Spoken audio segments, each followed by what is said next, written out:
शहर, एक बड़ा शहर जिसकी चकाचौंध और भीड़ भाड़ में दिन रात गाड़ियां दौड़ती रहती हैं। इसी चकाचौंध भरी दुनिया में रमेश एक ऑटो ड्राइवर था।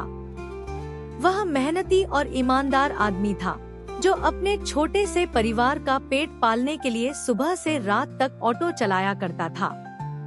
उसकी जिंदगी एक रूटीन में बंधी थी। सुबह जल्दी उठना, ऑटो की सफाई करना और फिर सड़कों पर निकल जाना।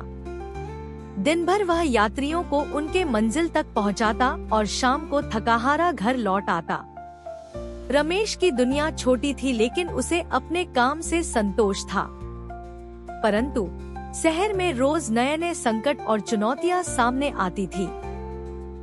और ऐसी ही एक दिन एक बड़ी मुसीबत रमेश के जीवन में आई जिसने उसकी पूरी दुनिया बदल दी। एक दिन रमेश रोज की तरह सुबह उठकर अपने ऑटो को लेकर निकला। शहर की सड़कें उस वक्त खाली थी, लेकिन जैसे जैसे समय बढ़ता भीड़ बढ़ती जाती। रमेश को अच्छा लगता था जब वह सुबह के समय शांति का अनुभव करता, लेकिन वह जानता था कि यह ज्यादा देर तक नहीं टिकेगा। सड़कों पर धीरे धीरे गाड़ियों की रेलमपेल शुरू हो गई थी। तभी उसके मोबाइल पर एक कॉल आया। यह कॉल उसके पुराने परिचित सलीम का था, जो रमेश का पड़ोसी भी था और उसी इलाके में टैक्सी चलाता था। रमेश भाई, सुना है आज कुछ बड़ी हड़ताल होने वाली है। शहर के ऑटो और टैक्सी ड्राइवरों ने किसी बात पर विरोध प्रदर्शन करने की योजना बनाई है। तुमने कुछ सुना? सलीम ने चिंता भरे लहजे में पूछा। रमेश को कोई खबर नहीं थी। वह हैरान हो गया। नहीं भाई, मुझे तो कुछ नहीं पता। लेकिन हड़ताल क्यों हो रही है? सलीम ने बताया, सरकार ने नए टैक्स लगाए हैं और पेट्रोल डीजल के दाम भी बढ़ा दिए हैं। ऊपर से ट्रैफिक पुलिस ने नए नियम लागू किए हैं जिनसे हमें रोज चालान भरना पड़ रहा है। यह सब मिलाकर अब गुजारा करना मुश्किल हो गया है। रमेश की भी हालत कुछ ऐसी ही थी। बढ़ती महंगाई और रोजमर्रा की परेशानियों ने उसके जीवन में तनाव बढ़ा दिया था, लेकिन उसने कभी हड़ताल में हिस्सा नहीं लिया था। उसे डर था कि अगर वह काम बंद कर देगा तो उसकी रोज की कमाई पर असर पड़ेगा और उसका परिवार भूखा रहेगा। मैं देखता हूँ सलीम भाई, मैं तो काम करने निकला हूँ, जो होगा देखा जाएगा, रमेश ने जवाब दिया और ऑटो आगे बढ़ा दी। रमेश ने कुछ ही देर में देखा कि सड़कों पर ट्रैफिक बढ़ता जा रहा है। आम तौर पर इस समय तक यात्री मिलने शुरू हो जाते थे, लेकिन आज सब कुछ अजीब लग रहा था। कहीं कोई सवारी नजर नहीं आ रही थी। तभी एक चौराहे पर पहुंचकर उसने देखा कि वहां कई ऑटो और टैक्सी ड्राइवर इकट्ठा हो गए थे। वे नाराज दिख रहे थे और हाथों में बैनर पकड़े हुए थे। सड़कों पर रुकावट डालने के लिए उन्होंने अपनी गाड़ियां बीच सड़क पर खड़ी कर दी थी। अरे भाई, यह क्या हो रहा है? रमेश ने एक ड्राइवर से पूछा। तुम्हें पता नहीं? आज हमने हड़ताल कर दी है। सरकार को यह दिखाना जरूरी है कि हम भी इंसान हैं। ये टैक्स और नए नियम हमें बर्बाद कर देंगे, उसने गुस्से से कहा। रमेश असमंजस में था। उसे समझ में नहीं आ रहा था कि क्या करे। वह भी इसी समुदाय का हिस्सा था, लेकिन वह हड़ताल में शामिल होने से हिचकिचा रहा था। उसे अपने परिवार की चिंता सता रही थी। उसने सोचा, अगर मैं हड़ताल में नहीं शामिल हुआ तो ये लोग नाराज हो सकते हैं, और अगर शामिल हो गया तो मेरी आज की कमाई गई। उसे कुछ समझ में नहीं आ रहा था। अचानक उसकी नजर ट्रैफिक पुलिस की गाड़ी पर पड़ी। पुलिस भी हड़ताल को काबू में करने की कोशिश कर रही थी, लेकिन स्थिति नियंत्रण से बाहर होती जा रही थी। रमेश ने तय किया कि वह हड़ताल से दूर रहेगा और जल्दी से अपने ऑटो को मोड़कर दूसरी सड़क पर चला गया। रमेश ने दूसरी सड़क पर अपने ऑटो को मोड़ा ही था कि अचानक उसके सामने से कुछ पुलिस वाले दौड़ते हुए आए। उन्होंने ऑटो को रोकने का इशारा किया। कहाँ जा रहे हो? क्या तुम्हें हड़ताल के बारे में पता नहीं है? एक पुलिस वाले ने सख्ती से पूछा। रमेश ने डरते हुए कहा, साहब, मुझे तो सिर्फ अपनी रोज की कमाई करनी है। मैं हड़ताल में हिस्सा नहीं ले रहा हूँ।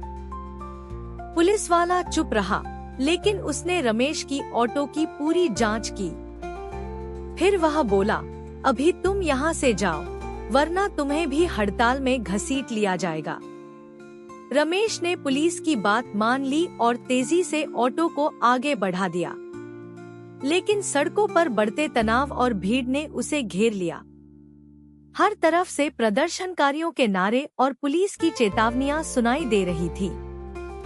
सड़कों पर गाड़ियां रुक गई थी और रमेश का ऑटो भी जाम में फंस गया। उसने अपने ऑटो को एक कोने में पार्क किया और कुछ समय के लिए सब शांत होने की उम्मीद में इंतजार करने लगा। कुछ घंटे बीत गए और स्थिति शांत होती नहीं दिख रही थी। रमेश अपने ऑटो में ही बैठा था कि अचानक एक जोरदार धमाका हुआ। प्रदर्शनकारियों और पुलिस के बीच झड़प हो गई थी। दोनों ओर से पत्थरबाजी शुरू हो गई।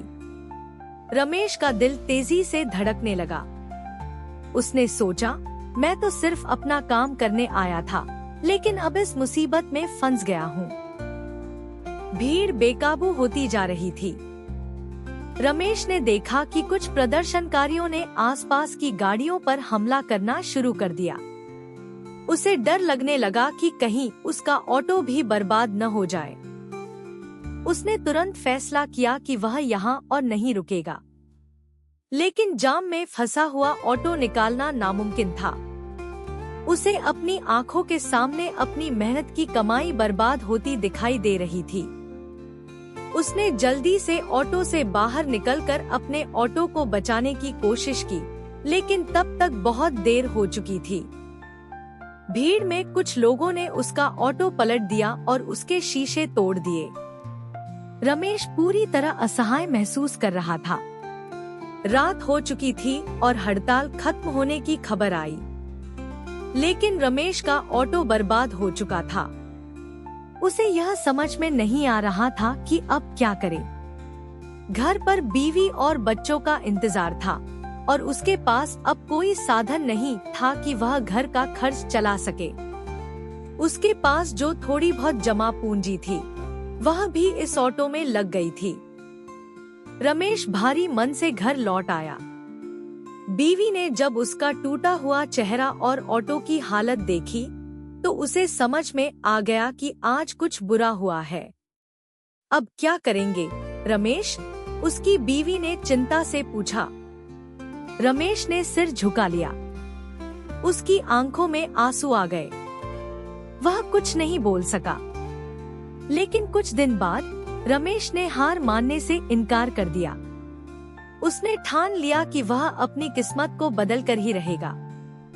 वह अपने दोस्तों और परिवार के पास मदद के लिए गया। कुछ दोस्तों ने मिलकर उसे थोड़े पैसे उधार दिए और उसने एक पुराना ऑटो खरीद लिया। यह ऑटो पहले जैसा नया और चमकदार नहीं था, लेकिन यह उसका नया साधन बन गया। रमेश ने अपने जीवन को फिर से संवारना शुरू कर दिया। उसने हिम्मत नहीं हारी और धीरे धीरे फिर से काम करने लगा।